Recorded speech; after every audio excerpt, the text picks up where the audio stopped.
Januar je inače hladan mjesec, kada smo većinom na odmoru od naših poslova, ali ipak svaki povrtlar zna da za njega nema odmora, bez obzira koje je godišnje doba.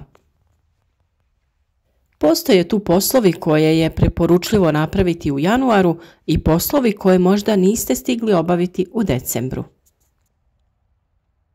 Iako je kod nas proljetno vrijeme, ukoliko padne snijeg i prekrije biljke, on djeluje kao izolator. Tokom takvih zima prezimi nešto biljaka, pa i osjetljivije biljke poput nevena i maka, ali nažalost i neki štetnici poput puževa. Znamo da nema prave zime dok ne zapuše sjeverni hladni vjetar. Takvih dana osjećaj hladnoće je znatno veći i treba izbjegavati boravak na otvorenom. Tu u priču dolazi uzgoj u plasteniku i tu uvijek imate posla, čak i tokom zime. Trenutno je ovakvo stanje u našem plasteniku i mi uživamo u berbi zelenog povrća. Dok zapada snijeg i traju velike hladnoće, ptice ne mogu same do hrane, pa im treba pomoći u preživljavanju. U vrtu ili voćnjaku možemo postaviti improvizirane hranilice koje sami možemo lako napraviti. Stavite u njih razne žitarice i osigurajte im bezbrižne dane.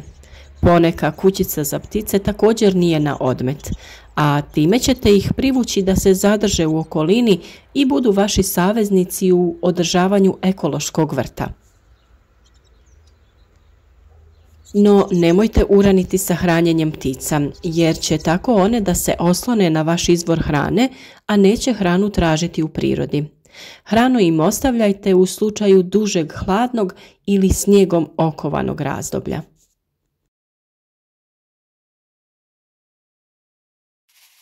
Dok odmaramo od radova u vrtu, idealno je vrijeme da se pripremimo za novu povrtlarsku sezonu. To znači da u januaru počinjemo sa inventurom sjemena i planiranjem našeg vrta.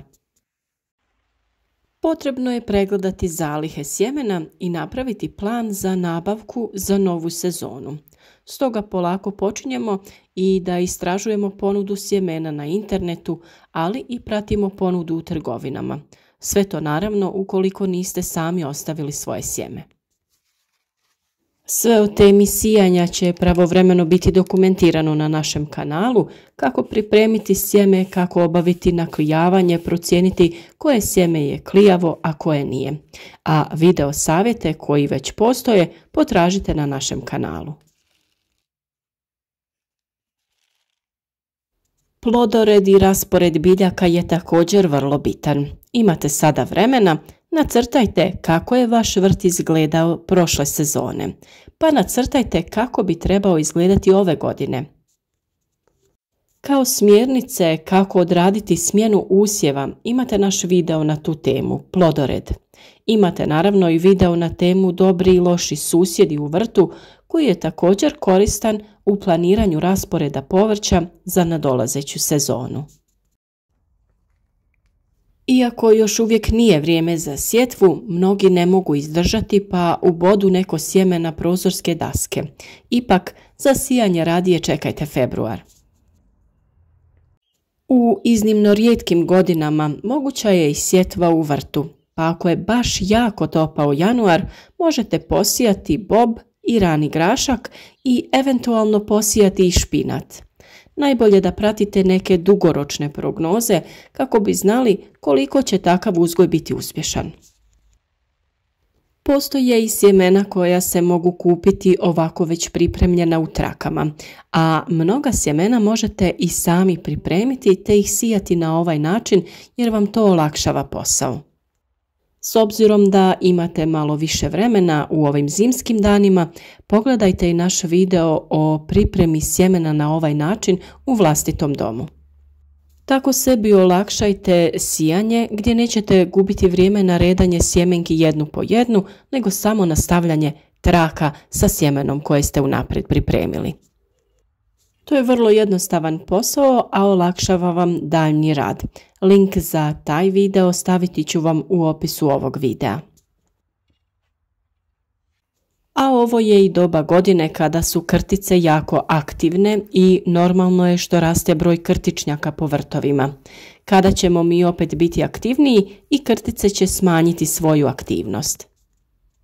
Krtice nisu neki posebni štetnici jer su one mesojedi, dakle ne jedu korijenje biljaka, nego jedu gliste i ostale kukce u tlu. Nismo baš sretni što jedu korisne gliste i kukce, ali sve je to dio prirodne ravnoteže. Znatnija šteta jeste da kasnije, kada niču mlade biljke, krtice sve to podignu svojim krtičnjacima, pa tako mlade biljke budu zatrpane ili bez vode jer ostanu sa zemljom u zraku. Naravno, video o prirodnim metodama tjeranja krtica iz vašeg vrta imate na našem kanalu. Zaključujemo da krtice ne rade baš neku veliku štetu, za razliku od voluharice. Voluharice su naime druga priča i stalno rade poprilične štete u vrtu.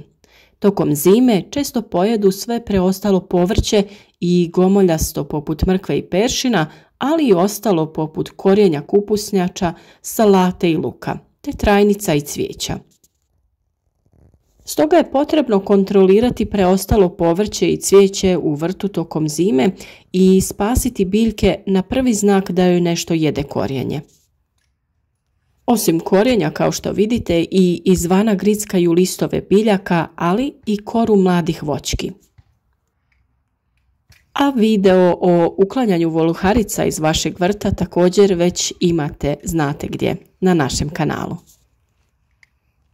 Obavezno kontrolirajte i voćnjake, jer tokom zime voluharice često pojedu korijenje mladih voćki. Čim vidite da se neka mala voćka sumnjivo nagnula, vrlo moguće je da je to zbog voluharica. Januar i februar idealno su vrijeme za pripremu kalema, odnosno plemki za kalemljenje, to jest cijepljenje voćaka. Januar je pogodno vrijeme jer u to doba su plemke u potpunosti dozrele i vegetacija miruje. Uzimaju se vršne reznice jednogodišnjih izbojaka, jednostavno odrežete vrhove sa grana voćaka vrtnim škarama te spremite u neki vlažni pijesak ili vlažne vrećice pa u frižider. Unatoč snijegu i eventualnom ledu, u vrtu se i tokom januara mogu ubrati razne kupusnjače. Možete brati matovilac, a nerijetko preživi i blitva te špinat, kao i razne vrste salata i radič. Ukoliko napravite neki manji improvizirani plastenik, sve ove pomenute biljke moći ćete bez problema uzgajati i ovako lijepo zelenilo ćete imati tokom cijele zime. I u voćnjacima ima posla. Trebalo bi baciti stajsko i mineralno gnojivo oko voćaka. Obavezno zaštitite i voćnjak od zečeva i drugih štetnika koji bi vam mogli uništiti voćnjak. Ovo je i period kada kreće rezidba jezgričavih voćnih vrsta. S obzirom da imate malo vremena na raspolaganju, ako je potrebno, popravite ili kupite novi poljoprivredni alat. Kupite sjeme, mineralno gnojivo i sredstva za zaštitu biljaka. Također, ukoliko planirate sijati svoje sjeme, sada je vrijeme kada se pripremaju tople gredice, kao i kontejneri za sjetvu, a može se početi i sa sjetvom ranog povrća koje će se nalaziti u grijanim plastenicima, odnosno staklenicima. Isto tako, još jedan od dodatnih poslova koje bi trebali odraditi jeste pregledati uskladišteno povrće. Pregledajte krompir, luk i ostalo povrće kako bi odstranili sve ono koje je eventualno počelo da trune i spriječite naravno tim postupkom širenje truleži na zdrave biljke. Ukoliko imate tu sreću da je tlo odmrznuto i dovoljno toplo, možete presađivati grmlje, trajnice i ukrasne trave. Sve što ste zaključili da ste posadili na neko krivo mjesto, sada je trenutak da to ispravite i premjestite na pravo željeno mjesto. Naime, u vrijeme mirovanja najveća je šansa da se presađeno, pa čak i već dosta veliko bilje, najlakše primi. Ovo je i mjesec kada imate vremena raditi na svom stručnom usavršavanju, a ako imate prilike posjetite i neki seminar koji se odnosi na poljoprivredu. A naravno i naš kanal je stvarno riznica savjeta koji će vam zasigurno biti od pomoći pri uzgoju zdravih biljaka. Razgledajte pa nas podržite tako što ćete zapratiti kanal, ostaviti poneki like, podijeliti videe na vašim društvenim mrežama kako bi i drugi imali koristi od naših savjeta. U komentarima nam pišite vaše dojmove, pitanja i podijelite vaša iskustva vezana za uzgoj voća i povrća. Naravno i pišite nam ukoliko se ne snađete na našem kanalu i ne pronađete odgovore na željena pitanja, rado ćemo vam pomoći.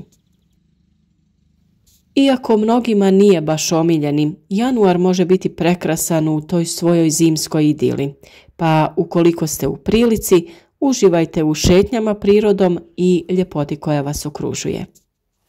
Svakako pronađite nešto lijepo u svakom danu.